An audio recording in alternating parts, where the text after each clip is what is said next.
Ry avako manana ny tompo isaorantsika Andriamanitra noho ny amin'ity fotoana maningana miavaka eo amin'ny tantaran'ny fiangonana eto amin'ny firenena ity ary indrindra eo amin'ny tantaran'ity faritra vohitra izay misy atsika ity. Misaotra an'Andriamanitra isika afaka mifampahery isika fiangonana ary mahatsiaro ny asan'Andriamanitra tamin'izany taona lasa izany ary nandritra n'izao taona ny taona ny fandimby izay nodiavintsika. Ho amintsika rehetra ny fahasoavana sy ny fiadana avy amin'Andriamanitra raintsika sy Jesosy Kristy Tompo ilay fanomezana tsara indrindra mba ho famonjena izao tontolo izao. Amen. Ny tenin'ny soratra masina izay voalahatra hotoriana amin'ity andro ity izay fanokafana n'izany fotoana izany dia voasoratra ao amin'ny fandarana eny am-pelatranantsika ho asika izay manana ary nivakiana teo ao amin'ny bokin'ny Salamo faha 170 ka ny andininy faha-4. Salamo faha 170 ny andininy faha-4 mivaky toy izao amin'ny anaran'ny Tompo. Aza vela irona ho amin'ny zavatra tsy mifoko, irairara amin'ny olona mpanao ratsy anao izay asa tsy mety, ary aoka tsy hihinana ny zava-piny hafa. Ry avako malala, izany ampahany amin'ny vavaka, fangatahana, fitalaona, fiangaviana mafy izay nataony mpanompon'Andriamanitra izany, izay voalaza moa fa i Davida, ary nataony indrindra teo amin'ny fifaranan'ny andro, izany hoe ny hariva izany, atserovany fa malemy izy, izany vavaka izany dia natserovany mpanompon'Andriamanitra tokoa ny mahavoafetra azy ary anehoany raha mamaky sika hatrany amin'ny andininy voalohany fitaraina, anehoany fa miady saina izy, miady fanahy izy, manoloana ny zava-dratsy, ny faharatsiana izay manodidina azy, kanefa faharatsiana izay toa ohatran'ny tsara ihany raha jerena, faharatsiana izay toy ny mena amin'ny ravoravo ny fitenena, faharatsiana izay nataon'ny fahavalo mba andavo azy. Fantatsika ny tantaran'ny Absaloma sy Davida, i Absaloma izay mivadika tamin'ny Davida, ary zany no anisany nahatonga ny mpanao salamo hitalao amin'Andriamanitra raha raisitsika eo andininy faha-4 io hoe aza vela irona ao amin'ny zava-dratsy ny foko, irairara amin'ny olona mpanao ratsy anao izay asa tsy mety, satria fantatry ny mpanompon'Andriamanitra fa tsy ahavita tena izy, mila ny famonjena izy, mila hery avy amin'Andriamanitra izy, ary tsarony ny fahamasinany, ny efa nanokanany Jehova azy hiavaka amin'ny hafa, tsy hitovy amin'ny hafa, zay le fahamasina. Ny loha-hevitra zay banjintsika moa dia ny hoe fiangonana masina mijoro ho vavolombelona, tsaro ny Davida zany fahamasinany zany, kanefa ilay fahamasinany tandodondozy, ilay efa nanokanany Jehova azy misy devoly mandrebireby azy, mikitikitika azy, ary zany moa ry havana ny fomba ny devoly. Ianao rehefa manoka tena ao an'Andriamanitra ary natokan'Andriamanitra ho azy, multiplié par 100 ngamba ny devoly izay manaraka anao. Fa raha mbola tsy nanoka tena ianao, mbola kelikely ihany, fa inzay ianao hiditra amin'izay tena be dia be ny devoly, be dia be ny fakapaka. Ary zany ny ainan'i Davida zany. Ary ilay fahavalony dia tsy izy akory fa ny namany ihany, ny namany ihany no fahavalony. Ary dia nitaraina tamin'i Jehova Davida satria fantany fa Jehova irery ihany no mitarika azy ary afaka hitari-dalana azy ho amin'ny tsara, ho amin'ny fahatsarana, tsy hahatonga azy ho lavo eo anatrehany fakapanahy, eo anatrehan'izay zavatra mety mampirona azy. Aza vela irona ho amin'ny zavatra-dratsy ny foko, satria ianao Jehovah, ianao reny aminy tsara, ianao reny aminy afaka hitadika manoloana ny faharatsiana izay manodidina, manoloana ny zava-dratsy, ny tontolo ratsy izay manodidina. Paoly apôstôly avana dia nahatsiaro an'izany ady mafy, ady sainy, ny ady sainy Paoly apôstôly, ny amin'izany hery ny faharatsiana, ny ratsy sy ny tsara izany, mba atao anaty piano hoy izy ny hanao ny tsara. Fantany tsara zany fa mahery ilay ratsy, ary dia mangataka mandrakariva ny mpanompon'Andriamanitra mba hitarihan'Andriamanitra azy ho amin'ny lalan'ny fahamarinana. Ny Salamo 120 manontolo dia milaza n'izany fahatsaran'i Jehovah mitarika eo amin'ny lalan'ny fahamarinana izany, ny tenin'Andriamanitra fa nilotongotro sy fanazavana ny lalako ny teninao, fahamarinan'Andriamanitra, fahatsaran'Andriamanitra, mba tsy hirona ho amin'ny zava-dratsy, satria ratsy izao tontolo izao sy ny filany. Fa izay manao ny sitrapon'Andriamanitra no maharitra mandrakizay, ary miaratsy izao tontolo izao nge tsy mihatsara e. Aza mieritreritra ianao fa mihatsara izao tontolo izao, fa tsy mamaky baiboly intsony tsika rehefa mihatsara izao tontolo izao, tsy ilaina intsony ny baiboly, fa miaratsy izao tontolo. Tena soratra masina zany. Kanefa eo anatrehan'izany fiaratsy izao tontolo izao zany dia mahatsiaro ny mpanompon'Andriamanitra fa misy ilay tsara, ary tsara indrindra, tsy misy tahaka azy, dia Jehovah Andriamanitra izany, hitarika azy ho amin'ny lalan'ny fahamarinana, ho amin'ny fahatsarana. Raha mijery eka zao tsika amin'ny manodidina antsika, aza mandeha lavitra fa ny fiainantsika andavanandro, izay tsy manao ny tsara izao nohatra ny jerijeren'ny olona. Fa ny norma zao na ny fiainatra dia ny faharatsiana. Zany zao ny fiainatra, zany zao ny norma, zany ny norma rahan'ny olona zao. Ka rehefa manao zavatra tsara ianao, ohatra ny jerijeren'ny olona, le raha matoty le rangaty nga hafahafa, ny olona rehetra rehefa makaridôly izy mbola itsy ihany. Zany zao ny norma iainana eto amin'izao tontolo izao. Ary le mpanompon'Andriamanitra rehefa izay hoe mialatsiny amin'ilay teny vahiny, sika mety mahafantatra teny frantsay avokoa, le monde est gouverné par des fous.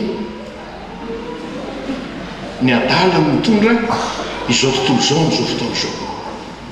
Zay le faharatsiana, tsy afa-miala amin'izany ny firenena rehetra, dia noho ny vaovao isan'andro na anyvelany na eto amin'ny firenena, faharatsiana,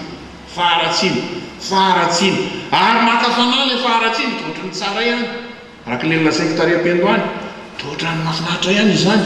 Ary ny mpanao salamy dia nahatsiaro an'izany hoe saika ny blasitra ny tongotro raha nahita ny fiadanany ratsy fanahy, hitany eo zany hoe tohatra ny miadana ry zalahy, fa ianao tsy manao teny tsy mahavoa, ka sao dia mba tokony hanao kely ihany, sao dia mba hanaraka kely an'ireny tsy mety reny ihany. Saro ny Davida anefa lay fahamasina, ary zay nahatonga azy hitodika amin'i Jehovah, angataka amin'Andriamanitra izay nanositra azy, izay nanokana azy mba hiaro azy amin'ny ratsy, satria fantany fa Jehovah no mitarika ho amin'ny tsara. Jehovah ihany no afaka hitarika azy ho amin'ny lalan'ny fahamarinana. Ry havako valany, mety eza tahaka ny mpanompon'Andriamanitra, tahaka ny Davida, izay nanaiky ho volavolain'Andriamanitra ny fony. Zay le lazainy eto hoe aza vela irona ho amin'ny zava-dratsy ny foko, aoka ianao Andriamanitra no hamolavola zay zavatra eritreretika. Zay mantsy lay fo, ny fo indrindra teo amin'ny zareo jiosy, ary ho antsika tatsinana dia avy eo amin'ny fo no ivoahany zavatra rehetra zay ataon'ny olombelona, avy eo ny fahatsarana, avy eo ny zavatra ratsy, avy eo ny fikasana tsara, avy eo ny anatanterahana zava-doza, avy eo ny fihetsepo rehetrarehetra avy amin'izany fo zany. Io no maha-olona ao ny aty fanahy. Ary ny soratra masina aza moa dia mbola mampianatra hoe ny vo, zany hoe ny vo, ny ray zany, aminy misy zava-miafina any. Tsy misy mahafantatra raha tsy efa mivoaka. Mety misy faharatsiana any, tsisy mahafantatra an'izany raha tsy mivoaka zany zavatra zany. Fa Andriamanitra mahafantatra ny fo sy ny vo ary mandinika an'izany. Izany no angatahany Davida amin'ity vavaka ataony ity, mba hitarihiny ny mpanompony ho amin'ny lala tsara manoloana ny fahasarotana. Avelao Andriamanitra amolavola ny fonao, ny fikasantsika mba azotsika mandeha araka ny sitrapony, satria tsy sitrak'Andriamanitra ho amin'ny faharatsiana ny fiangonana. Tsy sitrak'Andriamanitra izotra ho amin'ny lalan-dratsy ny mpanompony, fa tiany iverina ho amin'ny lalan'ny fahamarinana mandrakariva. Izotra ho amin'izany lalan'ny fahamarinana izany, fa tsy ahoaro amin'ilay ratsy. Hoy isika hoe tsaron'ny Davida, tsaron'ny mpanompon'Andriamanitra, fa voafetra ny heriny manoloana ny fakapanahy. Voafetra ny azony atao manoloana an'ireto mena miravoravo isika izay manodidina azy, ary ny fahavalony ihany nanao azy. Tohatry ny mahafinaritra. Ary eo Davida no mahatsiaro fa ilay Andriamanitra izay mitarika azy ho amin'ny fahatsarana, ary angatahany hitarika azy mandrakariva ho amin'ny fahatsarana, dia Andriamanitra hany afaka hiaro azy koa. Io Jehovah io ihany no afaka hiaro azy. Io rery ihany ilay Andriamanitra rainy Jesosy Kristy. Io rery ihany, tsy misy afa-tsy io. Jehovah ny fiarovana amin'ny ratsy.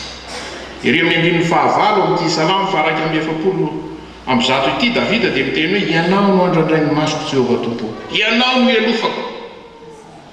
Zava-dehibe amiko ianao, aza velanao. Ifalian'ny fahavalo koa, aza velanao handatsaka ny aiky ny fahavalo raha tsy manaraka ny ataony aho. Zay mazy le izy, raha tsy manaraka n'ilay ratsy izay ataon'ny olona dia mety afara amin'ny fahafatesana. Kanefa koa raha manaraka ny ratsy ataony dia afara amin'ny fahafatesana ihany koa. Ary zay le hafahafa, zay le zavatra tsy mety, zay ny maharatsy no manodidina azy.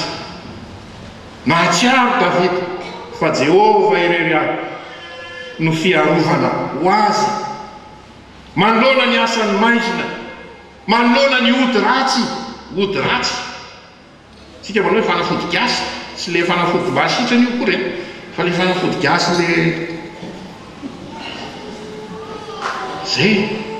Ary zany io lazainy teny soratra masina io, io andininy faha-efatra amin'ny 170 amin'ny Salamo io, le hoe olona hanao ratsy sy ny hoe zava-dratsy dia tena olona mpamonono zany, kriminel zany raha ampiasaina ny teny vahiny. Ary olona mpanao ody, mpamosavy, mpamorika, zay io. Satria Davida fantatsika fa nisy miarona azy,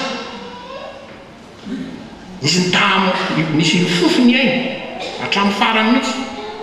Ary reny no nanodidina azy ka tsy misy afaka hamonjy azy amin'ireny fahavalo sy ody ratsy sy asany maizina samy hafa ireny, reny famonon'olona ireny, afa-tsy Jehovah irery ihany. Ny fahavalo fetsy ry havana, devoly fetsy, fetsy ny devoly. Ilay filazantsara araka ny Luka izay vakiana tamintsika teo, Luka 4:20, dia milaza ny farany tsatsainy zao tontolo zao, ny hafetsiainy mba tsy ilazana zavatra hafa zao tontolo zao, fa ny devoly tena fetsy. Ary mora hainy ny mamitaka sy mandangolango ny olona masina, ny olona izay miezaka hijoro tsara, fiangonana masina mijoro ho vavolombelona. Hainy ny mamitaka azy. Ary eto zao ny mpanao Salamo, Davida amin'ity vavaka ity, dia milaza izy hoe eo amin'le 14 le andalana farany aoka tsy hihinana ny zava-piny aho manao sakafo matsiro be ngery zalahy ataony milendalenda mihitsy ianao ataony tena mety tsara mihitsy lambolambony ataony an'izao tsara io any io amboamboariny doany ny fitenenana fa tsisy zany tso zao fa efa zao zavatra atao be dia be zavatra afetsena izay ataon'ilay ratsy ny teny malefaka izay ataony fa raha vao mihinana an'io ianao izay no izy tsy vitan'le hoe miaro amin'ny ratsy fotsiny fangaroaro aminy fa fahafatesana ny vokatra zany fahafatesana satria miaraka amin'ilay faharatsiny amin'izao andro iainantsika zao ngery havana dia maro ny zavatra mety mamitaka ny sampy izay mbola misy amin'ny endriny samy hafa vao tamin'ity herinandro ty azo mahena amin'ny hainao manjery misy olona zay miezaka manazava tsara mihitsy hoe zay nge raha mamadika tsy manompo sampy ary zay tsy mivavaka amin'ny sampy na miraza fa fanajana azy io misy fomba isan-karazany ilazany azy eny manaja ny razany sika kanefa ao ambadika izay misy hevitra hafa amin'izao fotoana izao malaza maneran-tany ary eto amin'ny firenena ny hoe fikambanana samy hafa manao asa soa miafinao ambadiky ny fanaovana asa soa ny faharatsina ary dia iny tokoa raha kristianina sasany fa laza miditra makao za anao asa soa nke no idira-pato na fikambanana tsy avy tenenina aza ny anaran'ilay fikambanana anao asa soa ny idira-pato zay mampiditra rano an'ny tanàna rano sotro zay manao an'izao manorina sekoly zay fa ny ao ambadiky fahafatesana ohatrany tsara ohatrany matsiro ohatrany mety fa ianao maty satria tsy andova ny fiainana mandrakizay tsy andova ny famonjena feno ao amin'ny Jesosy Kristy ry avako malalo amin'ny tompo ny teny soratra masina ny vavaka ataon'ny mpanompon'Andriamanitra dia mitarika sy mampitodika antsika fiangonana mba tsy hiala amin'ilay Jehovah Andriamanitra izay ampiaro antsika amin'ny ratsy izay endriky ny faharatsiana rehetra ary tsy voatarika mpiara-dalana na iosokosina amin'ny mpanao ratsy olona efa hitanao zao hoe fa namon'olo masonao no nahita dia mbola vidinao ihany erahanao zay nge le izy zany io tena miteny io amin'izao vanim-potoana iainantsika izao fa io le hoe ny olona mora manadimy ny olona efa mba miova izy efa mba ohatran'izao izy ary anao ohatran'izao araka ny lazainiko ry avako malala amin'ny tompo tsarovy ny fahamasinanao tsarovy ny efa nanokanananao ary hanokanan'Andriamanitra anao fa tsy sitrany ny aroarontsika amin'ny mpanao ratsy ka narahantsika ny tsy mety zay tsy araka ny sitrapon'Andriamanitra Jesosy Kristy dia efa niady tamin'ny fakapanahy tety amin'izao tontolo izao raha vao hanomboka ny asany izy dero tsara Jesosy Kristy zanak'Andriamanitra ten'Andriamanitra nasiny devoly tamin'ny fakapanahy hanomboka ny asany inona moa ianao tsika tsy Jesosy Kristy nahoana ny tsy ho tratra koa fa izy dia niavy tamin'izany fakapanahy izany mivavaka sy ny tenin'Andriamanitra fa tsy misy fahatsarana any mpanao ratsy ary tsy misy zavatra tsara ka aza mitadiny tsara any aza mitadiny fahavelomana any amin'ny fahafatesana fa izany no sitrak'Andriamanitra iainantsika fiangonana mba hatonga atsika ho fiangonana masina tokoa ho fiangonana mijoro ho vavolombelona fiangonana manana ny Jesosy Kristy ho any tompo sy mpamonjy azy eo amin'ny fiainany. Voninahitra ny eo an'Andriamanitra ray sy araka ny fanahy masina izay efa azy hatramin'ny taloha indrindra ary azy mandrakizay ho aminareo ny fiadanana. Amen.